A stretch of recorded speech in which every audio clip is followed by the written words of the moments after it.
Hi guys, मेरा नाम है दीप्तन। आप सभी देख रहे हो मेरी चैनल दीप्तन शील को। तो दोस्तों, हाथ में आया हुआ मेहनत का पैसा अगर आपको मिलके भी ना मिले तो उसका क्या फीलिंग होता है वो आज मैंने फील किया है। क्योंकि मेरे ही YouTube फैमिली का एक फेसबुक क्रिएटर का पैसा मिलके भी नहीं मिला है, वो भी 70,000 रुपये। आज के इस वीडियो पे मैं पूरा डिटेलिंग में आप लोगों को समझाऊंगा कि माजरा क्या था, इशू क्या हुआ। अगर आप एक क्रिएटर हो तो आपके लिए आज का ये वीडियो को लास्ट तक देखना ही देखना है, क्योंकि आगे जाके हो सकता है ऐसा मिस्टेक आपसे भी हो जाए जिसके वजह से आपका हार्ड वर्क का जो पैसा है वो आपको मिलते हुए भी ना मिले। तो इस वीडियो को कहीं से स्किप मत करना, पूरा देखना तो ही पूरा नॉलेज मिलेगा। तो दोस्तों, किस्सा कुछ ऐसा हुआ कि मान लो आपने एज ए क्रिएटर अर्न कर लिया पैसा, आपको इनवॉइस भी मिल गया, रेमिटमेंट स्टेटमेंट भी मिल गया, आपके बैंक पे पैसा भी आ गया, मगर फिर भी आपके हाथ पे कुछ नहीं आया, आपके हाथ पे पैसा नहीं आया। अब ऐसा क्यों हुआ, किस गलती के वजह से हुआ, एज ए क्रिएटर ये आप लोगों को समझना बहुत बहुत ज़रूरी है। तो ये जो हमारे YouTube फैमिली का भाई है जिन्होंने एक छोटा मिस्टेक कर दिया है, उसी मिस्टेक के ऊपर आज का ये वीडियो है। मिस्टेक छोटा है मगर इसका इफेक्ट बहुत बड़ा हो गया, जिसके वजह से 70,000 रुपये मिलते हुए भी नहीं मिला है। तो दोस्तों, सबसे पहले बात करूंगा, ये जो पैसा है वो आया था SBI अकाउंट पे। हर किसी का जो भी बैंक लिंक होता है अपने पे आउट सेटिंग पे, उसी पे पैसा आता है। तो इन भाई का भी पैसा आया था SBI अकाउंट पे, मगर उस अकाउंट पे जो पैसा आया उस पे कोई भी बेनिफिशियरी का नाम नहीं था।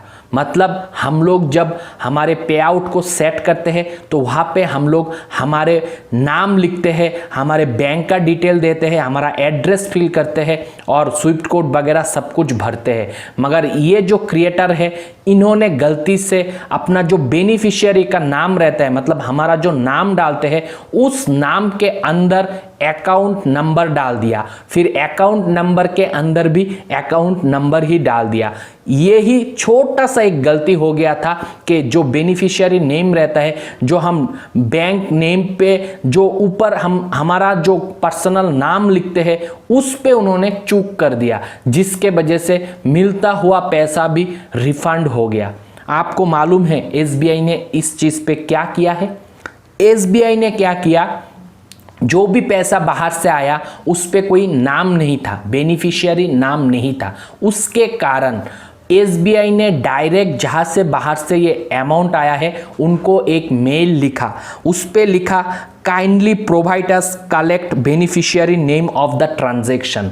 तो SBI ने सीधा सीधा मेल लिखा है कि आप हमें इस ट्रांजैक्शन का बेनिफिशियरी नाम दीजिए। तो फिर SBI ने यह भी कहा, the fund is held with us at your risk responsibility. मतलब जो फंड अभी SBI पे आया है वो अभी फिलहाल SBI के पास है, मगर इसका कोई भी रेस्पॉन्सिबिलिटी हमारे नहीं है, आपका है। मतलब जिस बैंक ने भेजा है, तो जैसे ये मेल उस बैंक को गया तो उस बैंक से जो मतलब रिप्लाई आया है वो है return refund if still unable to apply the credit kindly. मतलब अगर आप लोग उस क्रेडिट को नहीं कर पा रहे हो यूजर के खाते पे, तो उस रिफंड कर दो उस अमाउंट को। तो ये कहना था सीधा सीधा बैंक ऑफ अमेरिका का, जहां से वो बाहर से पेमेंट आया था। और ये क्यों हुआ इतना सारा चीज? क्योंकि जो क्रिएटर था, इन्होंने अपने नेम के जगह पे अपना बैंक का अकाउंट नंबर डाल दिया था। तो अमाउंट तो अकाउंट पे आ गया था, क्योंकि अकाउंट नंबर पे भी उन्होंने बैंक का जो अकाउंट नंबर है वो ही डाला था। इस वजह से फेसबुक ने अकाउंट पे पैसा भेज दिया था। मगर जो पंगा है वो शुरू हुआ एसबीआई पे पैसा आने के बाद। एसबीआई का सीधा सीधा कहना है अगर यहाँ पे बेनिफिशियरी नाम नहीं है तो हम इस ट्रांजैक्शन को नहीं अलाउ करेंगे आपके अकाउंट पे घुसने के लिए। हम इस जो अमाउंट है उसको फिर से रिटर्न कर देंगे, रिफंड कर देंगे जो एसबीआई ने किया है। और यहाँ पे पता है जो क्रिएटर था इन्होंने इनका जो इनवॉइस है उसका प्रूफ भी एसबीआई को दिया, रेमिटमेंट स्टेटमेंट का भी प्रूफ दिया, मगर फिर भी एसबीआई ने साफ साफ मना कर दिया क्योंकि एसबीआई का ये कहना था हम बिना बेनिफिशियरी नेम के कोई भी पैसे को, बाहर के पैसे को आपके खाते पे नहीं डाल सकते क्योंकि ये हमारे पॉलिसी के अगेंस्ट है और हम हमारे पॉलिसी को चेंज नहीं कर सकते। इसीलिए आपका पैसा फिर से रिटर्न होके आप बाहर के जो बैंक से आया था उसी पे रिफंड कर दिया गया है। तो दोस्तों आज के इस वीडियो को बनाने के पीछे जो मेरा मेन मकसद था वो था आप लोगों को अवेयर करना, क्योंकि ये जो 70,000 अमाउंट है ये कोई छोटा अमाउंट नहीं है और जो क्रिएटर होते हैं उन लोगों को कितना मेहनत करने के बाद ये पैसा मिलता है ये मुझे भली भांति मालूम है और एज ए क्रिएटर आपको भी पता है। तो क्यों आपका वो पैसा आपके एक छोटा सा मिस्टेक या छोटा सा गलती के कारण ना मिले? जो पैसा पूरा फॉर्मेशन होके आ गया था वो आके आपके हाथ पे थमा के फिर उठा के ले गया, ऐसा ही किस्सा हो गया है।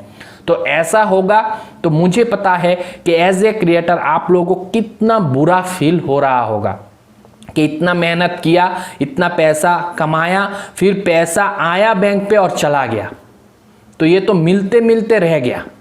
तो ऐसा किस्सा आप लोगों के साथ ना हो इसीलिए हमेशा में जो भी मैंने इन स्ट्रीम ऐड को मोनेटाइज करने के लिए वीडियो प्रैक्टिकली बना के रखा है वहां पे हमेशा बताया है जब भी आप लोग इन स्ट्रीम ऐड के लिए कोई भी डिटेल भरोगे, बैंक डिटेल हो, आपका नाम हो या एड्रेस हो या आइडेंटिफिकेशन नंबर हो, ये सारे चीज बहुत डेडिकेटेड चीज होता है, इस पे एक छोटा मिस्टेक भी नहीं चलेगा। और एसबीआई का और एक चीज कहना था अगर आपके नेम पे एक वर्ड का भी छोटा सा मिस्टेक रहता है, मान लो अकाउंट नंबर के जगह पे आपने नाम डाल दिया मगर नाम पे एक वर्ड, छोटा सा वर्ड का भी मिस्टेक है, तो भी आपको पैसा प्रोवाइड नहीं करवाया जाएगा क्योंकि वेरिफिकेशन किया जाएगा जहां से ये ट्रांजैक्शन आया है, जिसके अकाउंट पे आया है उसी के नाम पे वो रजिस्टर होके अंदर घुसेगा, नहीं तो वो पैसा बाहर ही फिर से रिफंड कर दिया जाता है। तो इससे आप लोगों को ये सबक लेना है कि आप जब भी इन स्ट्रीम ऐड के लिए अपना पेज को मोनेटाइज करते हो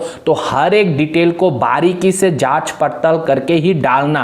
और स्विफ्ट कोड बहुत सारे जनों का ऐसा है कि ठीक है मैं इंटरनेट से सर्च करके कोई भी स्विफ्ट कोड दे देता हूँ अभी फिलहाल, बाद में चेंज करना है तो कर लूंगा, ऐसा नहीं होता। ऐसा एजम्पशन मत रखो, आपके पास प्रॉपर डिटेल है तो ही आप नेक्स्ट प्रोसीड करो इन स्ट्रीम ऐड को मोनेटाइज करने के लिए, ताकि आगे जाके ऐसा इशू आपके साथ ना हो।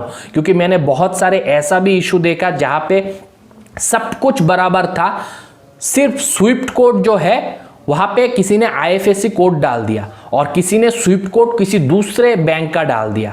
ऐसा नहीं करना चाहिए। आपको स्विफ्ट कोड पहले आपके बैंक के मैनेजर से बात करके लेना है। अगर आपके बैंक का स्विफ्ट कोड नहीं है तो हो सकता है आपका मेन ब्रांच जो है उसका स्विफ्ट कोड हो, तो मैनेजर से बात करके उस बैंक का स्विफ्ट कोड आपको लेना है, मेन ब्रांच का, तो वो स्विफ्ट कोड आप ऐड कर सकते हो। और ये मैनेजर लोगों को पता रहता है, आपको अच्छे से बात करके एकदम प्रॉपर डिटेल होने के बाद ही इन स्ट्रीम ऐड को मोनेटाइज करना है, नहीं तो आगे जाके बहुत सारे दिक्कत का सामना आपको करना पड़ सकता है। जैसे कि आपने पैसा तो कमा लिया मगर पैसा आपके हाथ पे आया ही नहीं, तो क्या फायदा। और इससे बहुत ही ज्यादा मतलब डिमोटिवेट हो जाते हैं लोग कि इतना मेहनत किया उसके बाद भी मेहनत का फल नहीं मिल रहा है। तो ऐसा गलती आपसे ना हो इसीलिए आज का ये वीडियो है। अगर वीडियो पसंद आया है दबा के लाइक कर देना। कोई भी दोस्त मेरे चैनल पे नए आए हो तो चैनल को सब्सक्राइब करके बेल नोटिफिकेशन को दबा लेना, ताकि आने वाले टाइम पे सबसे पहले आपको ऐसी वीडियो मिल जाए। आज के इस वीडियो पे इतना ही दोस्तों, तब तक आप लोग खुश रहो, आबाद रहो और मम्मी पापा का नाम करो दोस्तों। बाय।